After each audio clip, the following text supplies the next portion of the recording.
Hello lovelies! My name is Oslin and it is time for my first ever mid-year book freakout tag. So I'm going to be using Cari Can Read's the questions that she put in her description, but the original creator of this was Earl Grey Books on YouTube. I don't really have that much to preface this video with, so we'll just get into it. I guess I'll say I have my questions on my phone and my answers, so I'm gonna be looking at my phone a lot to read the questions off, so just so you know. Anyway, now let's get into it.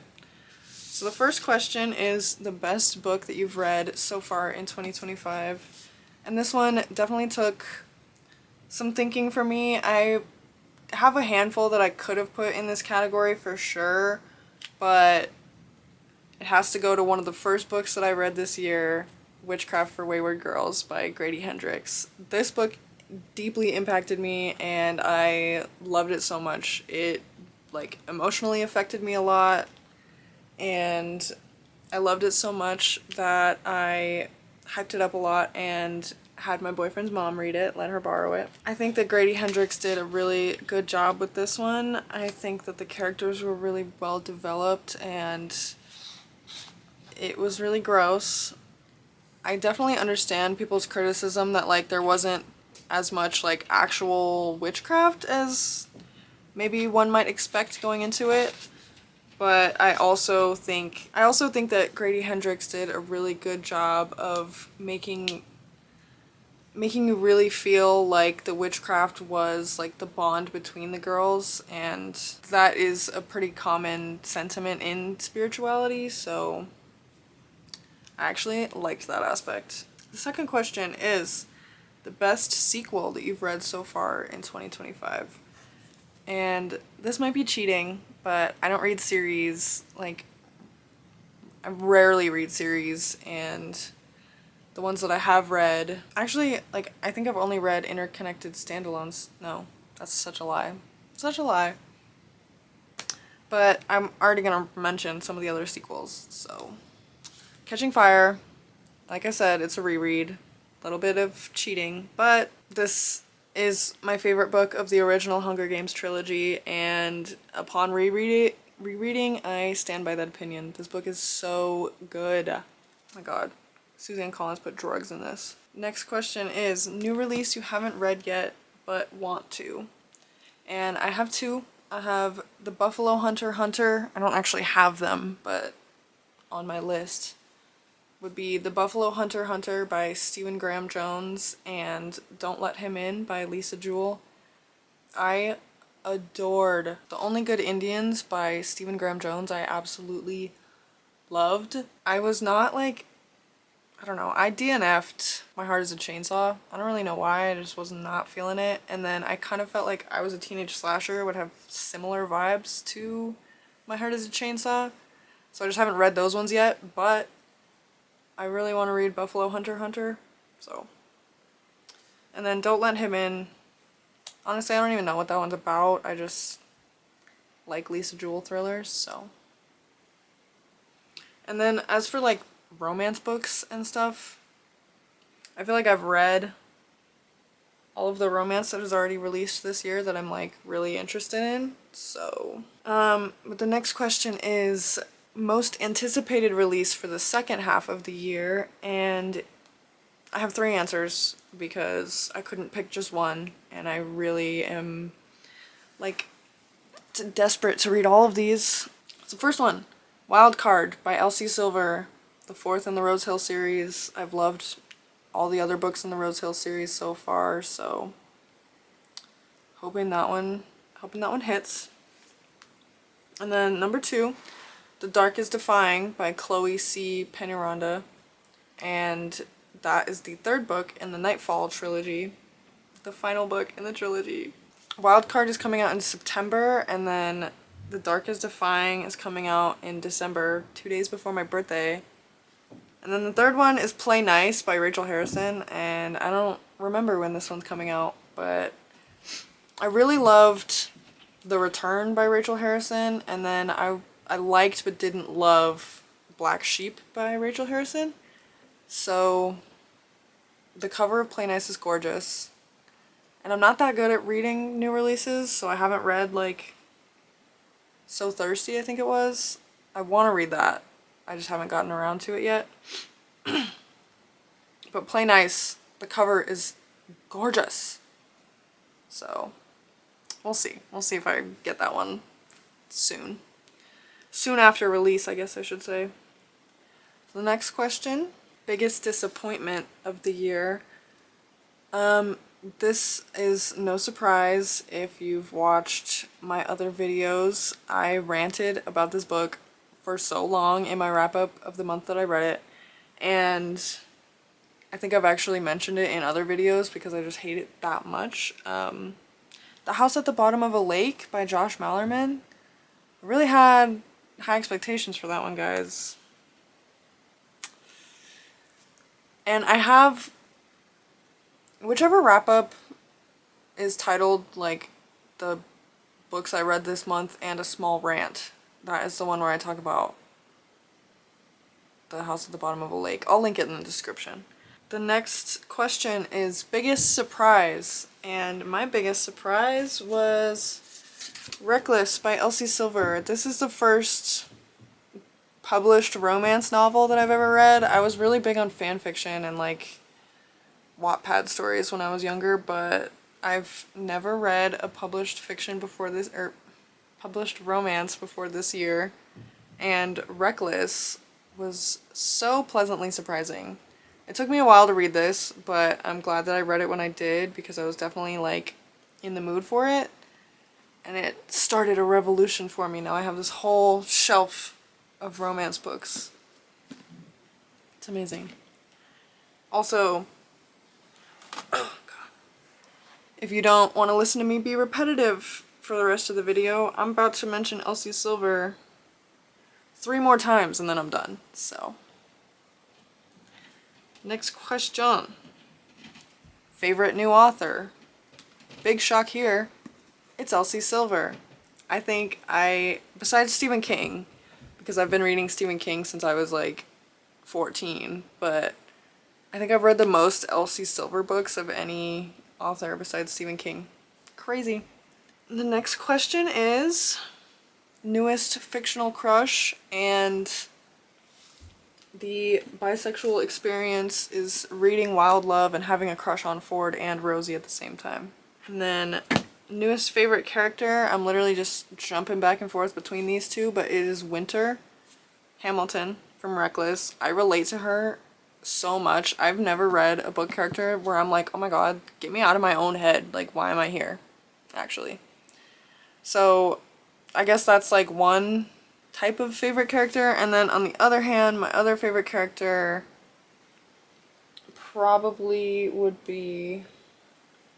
I'm trying to think of one not from a romance book because I feel like it's just so easy to pick the ones from romance books. But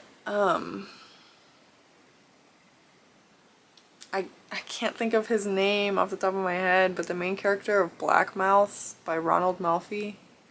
Like that man. Yeah, I don't know. I guess I will just say Winter Hamilton. The next question is a book that made you cry.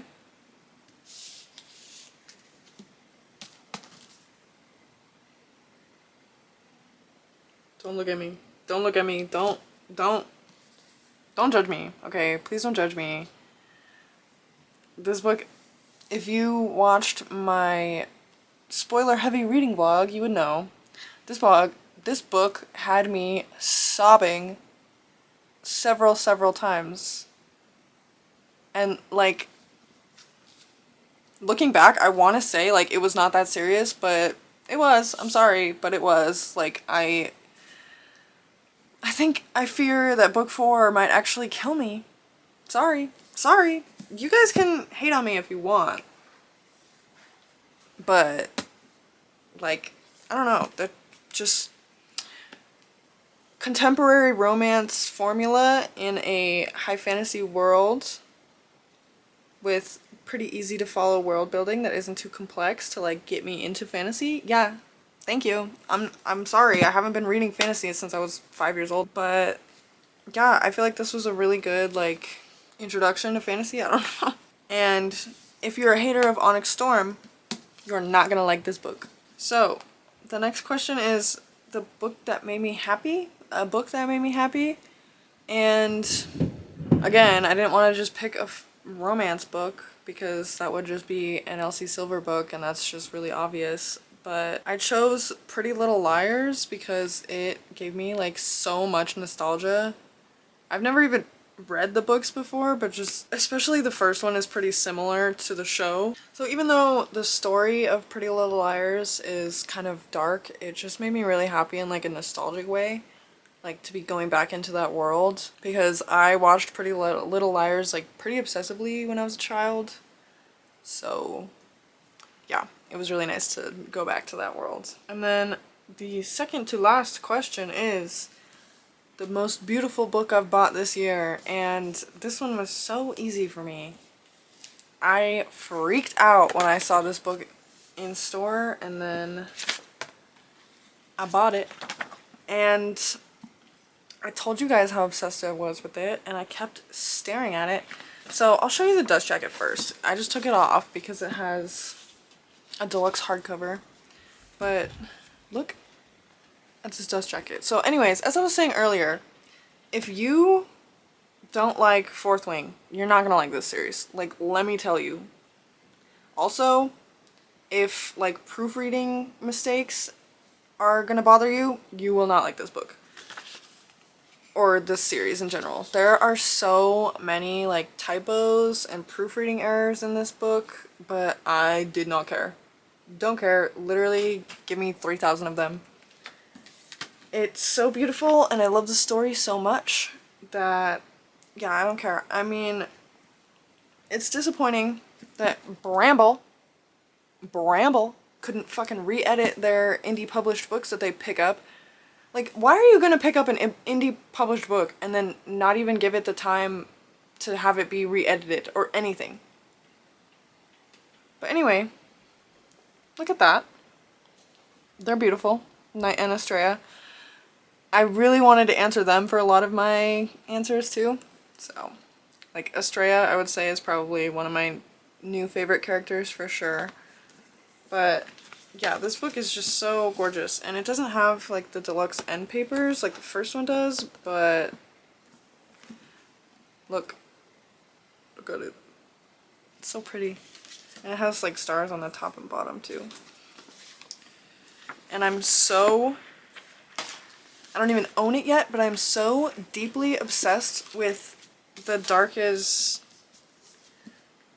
I think I called it The Dark is Defying earlier. That's not the title. It's... The Dark is Descending. That's what it's called. The Dark is Descending. It's like, you know, in the same cover design format, I guess, but it's red instead of purple. And it has like an eclipse. I need it. I need it right now. It's literally, they crafted that as a birthday present for me. And then they're releasing it 2 days before my birthday. I'm trying not to scream right now. I literally, every time I think about that book, I'm like, they made it for me. I don't, like, black and red is my favorite color combination. I love, like, celestial designs. Because, don't understand. Anyway, let me get into the last question, which is, what books do you need to read by the end of the year? So, I really try not to put a lot of pressure on myself to like read specific books, which is why I made this TBR and then didn't read a single book off of it. But I do have one. This one, I'm like, I have to read this because my dad got it for me for Christmas. And The Witches of Scotland by Stephen P. Aitchison. I've literally mentioned this in so many videos because I'm like, I need to read it. I need to read it. I need to read it because my dad bought it for me for Christmas. So I have to read it before next Christmas. Like, that is, you know what I mean? But whatever. And then I have a few other ones, and these ones I'm not like, I have to read them, but like, I would like to. And this one, This one I mainly put on there because I literally got a third to a quarter, or a quarter to a third. I'm sorry. 436 pages? 436 pages for the first book in a fucking contemporary romance series? That's crazy. Anyway, so I got to page 145 of 436, so I don't know, I'm in between a fourth and a third of the way through. So I would like to just finish this. I mainly read it while I was on vacation, and then when we got back from vacation, my reading slump hit heavy. So yeah, I just haven't continued that. And then before the coffee gets cold, I do not know what happened to the dust jacket for this. Like, it's gone. It's gone. But yeah, before the coffee gets cold, I just, again, would like to read this by the end of the year. I'm not like, you have to read it. And then this one is daunting because it's huge, but All the Colors of the Dark by Chris Whitaker. Obviously, I got this one on Book of the Month when it came out. I think it was an add-on, so I might have gotten it like the month after it was added as an add-on. But yeah, I got this one pretty shortly after it released on Book of the Month. But it's like 800 fucking pages. No, it's like 600 pages. Bestie Bae, it's 595 pages. But the font is tiny. So I feel like it's gonna take me a while to read this. So I'm a little scared of it, but I would like to read it at some point. And like, literally, like a few times now I've been like, I should start All the Colors of the Dark, and then I don't. Also, when you guys read or say the title of that book, do you get All the Colors of the Rain from Pocahontas stuck in your head? Because I do too. All the Colors of the Wind. What is going on? Okay. Thankfully that was my last question, because clearly I don't know what is going on or what I'm talking about. So yeah, hopefully you guys enjoyed hanging out with me, talking about a bunch of books I've already talked about this year, but I don't know. I love the books that I love. What can I say? And I will see you guys in the next one. Thanks for hanging out.